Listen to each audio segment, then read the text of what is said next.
Small Steps, Chapter 12. A Disappointing Trip. Lights out! Each night at 9, the call rang out, and the nurse flicked the switch, darkening our room.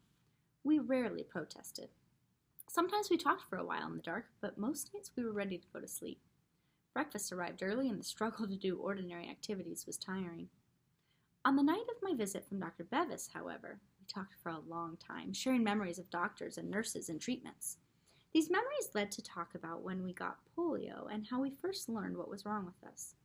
Dorothy said I was sick for 3 days before my parents could get me into town to a doctor. By then, my legs were paralyzed and I had trouble breathing. When I got to the hospital, I went in the iron lung right away, and they couldn't start the hot packs and muscle stretches until I came out. There was no hint of regret about this delay. Sweet Dorothy simply stated the facts and accepted them. Renee and Shirley told similar stories of not getting medical help until after they were paralyzed, and of time in an iron lung delaying the Kenny treatments. It didn't matter when they brought me to the hospital, Alice said. The Kenny treatments weren't used when I got polio. You've never had hot packs, I asked, or physical therapy? No. My first reaction was, lucky you, no torture time. But I instantly realized it wasn't lucky at all. Alice might not have had drop foot if she had received hot packs and stretching. She might have been able to stand or even walk. I wondered what my condition would be if I had not received the Sister Kenny treatments. Would my hands be deformed from permanently tight muscles, like those of some patients I had seen? Would my legs be withered from disuse? Would I, like Shirley, be unable to sit up more than an hour at a time? We also talked about our homes and families and what we missed the most. Shirley said, I miss my grandma. When I was little, she used to sing me to sleep. Alice said, I'll sing you to sleep, and she began to sing Rock-a-Bye Baby on the treetop. This was the first time I had heard Alice sing. She had a clear, strong soprano voice. After listening to Alice's song, nobody said another word. We didn't want to break the mood of her lullaby. The next night after lights out, I said, Alice, I know how to harmonize. If you'll sing soprano on some songs, I'll sing alto. Alice sang, shine on, harvest moon, up in the sky. I chimed in with the harmony. I ain't had no lovin' since January, February, June, or July. Dorothy giggled at the lyrics. Alice and I sang on. My mother's family used to go on picnics, and as dusk fell, all the aunts, uncles, and cousins would sit around the campfire singing. Mother always sang as she worked around the house, too, and when I was small, she often sang songs to entertain me. Whenever my family traveled, we sang in the car as a way to pass time. Because music had always been part of my life, I knew all the words to many songs. Alice, whose main source of entertainment for years was listening to the radio, knew many songs, too. Dorothy and Renee also loved to sing. Because Shirley's breathing was shallow, the rest of us couldn't hear her sing, but she said she liked to try. From then on, every night after lights out, we all sang in the dark. We sang Blue Skies, and I've been working on the railroad, and You Are My Sunshine. We sang rounds, Row, Row, Row Your Boat, and Three Blind Mice. One night we sang longer than usual, doing all of our favorite songs and thinking of new ones that we hadn't done before. After more than an hour of this, Dorothy remarked, I'm hungry. So am I, said Renee. Hold everything, I said. Food is on the way. You can't turn on the light, Alice said. The nurses will see it. I won't turn on the light. You're going to get up in the dark, squeaked Shirley. I don't need to see. I can feel the wheelchair, and I know where the food is. I got on my wheelchair, fished out a box of cookies, and made the rounds of the other beds in the dark. I felt daring and heroic, and only slightly guilty. Thanks, whispered Renee. You saved my life, whispered Dorothy. I was starving. Me too, said Alice. Shirley said nothing, but she took 2 cookies and ate them. I parked Silver, climbed back in bed, and was munching on peanut butter cookies when the door opened and the nurse peeked in. There wasn't a sound in room 202.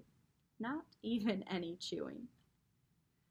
December shivered in, and Miss Ballard told me that my parents had asked permission to take me home for an overnight visit. Do I get to go? I asked. It isn't usually done, she told me, but you're getting along well and your parents want to try it. If you want to, I will give permission. Of course I want to, I said. Why wouldn't I? It will be hard to get around at home, she said. I don't care. When do I leave? The arrangements were made for the following weekend. I was to be picked up at noon on Saturday and returned Sunday evening. Even though Miss Ballard didn't usually work on Saturday, she was there when my parents arrived. She had written detailed instructions about what I could and could not do. Be careful getting her into the wheelchair, she warned. Be sure the brakes are locked or it will scoot away from her. Don't let her get too tired. She should not have any visitors besides your immediate family, and she needs to go to bed by 9 o'clock. And, Miss Ballard, Mother interrupted, she is our daughter. We will take good care of her, I promise. Miss Ballard nodded and kept quiet, but she looked nervous as I was helped from the wheelchair into the back seat of our green Oldsmobile. Sunlight glinted on the snow, and the fresh air smelled wonderful. The other girls had told me that in warm weather they were wheeled around the grounds, but since I had arrived, it had been too cold to go outside. It was a 2-hour ride. Seatbelts were not yet used in passenger cars, so there was nothing to help me stay upright. I never realized how much I depended on my leg and back muscles to keep my balance in the car. The motion made me tilt from side to side, and I was unable to steady myself. When we went around a curve, I had to grasp the armrest and hang on to prevent myself from falling over sideways. My parents were not aware of my problems, and I didn't tell them. I wanted to be well enough to go home for good, and if I admitted how weak I was, we would all know that I wasn't well enough. By the time we got home, I was so tired from the effort of trying to stay upright that I could barely make it into my wheelchair. Our house had 2 front steps. As I pushed my wheelchair up the sidewalk to the front door, the steps loomed in front of me like Mount McKinley. How was I going to get in the house? Dad realized my predicament. He grabbed the handles of my chair and turned it around so I faced the street. Then, with great effort, he pulled me up the steps. I couldn't brace my feet against the footrest because I had so little strength in my legs. I gripped the arms of the wheelchair and hoped he wouldn't dump me. Silver balked when it was time to cross the threshold. Dad yanked mightily. The sudden jolt pinched me forward. I clutched the chair to keep from tumbling face first down the steps. It was great to see Grandpa, although when he saw the wheelchair, he looked so unhappy that I felt I should apologize. BJ didn't care whether I could walk or not. He barked and ran in circles and slurped my hands. Mother had prepared all my favorite foods, macaroni and cheese, green beans, Waldorf salad, and for dessert, cream puffs. Mother's cream puffs were 6 inches across, filled with whipped cream, and topped with homemade hot fudge sauce. I always requested them for birthdays and special company. I was unable to push my wheelchair on the carpeting. Dad had to push me into the dining room.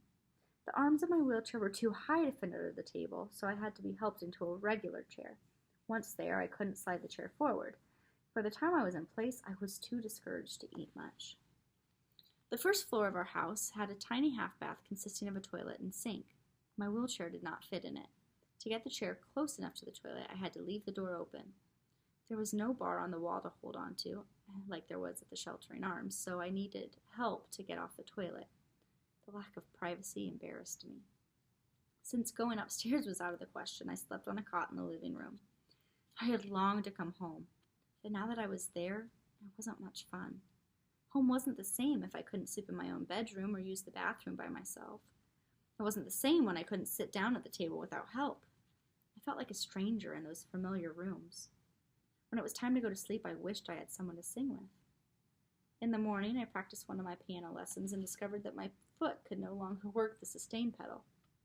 When BJ brought his rag toy to me, I wasn't strong enough to play tug, as I used to. My friend Karen called, but when the phone rang, I couldn't move my chair across the carpet to answer it. I had to wait for Grandpa to push me. At noon, it began to snow. Dad and Mother decided we should leave early in case the roads were icy. I did not object.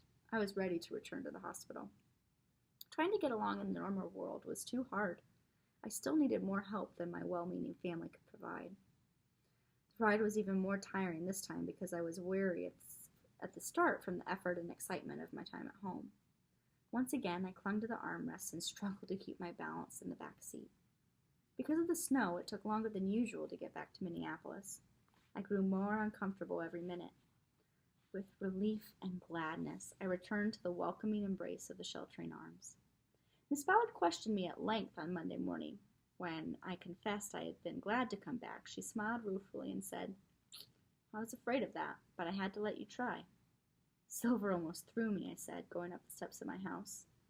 Miss Ballard looked horrified and covered her ears with her hands. "I don't want to hear about it," she said. You'll have to come back for chapter 13.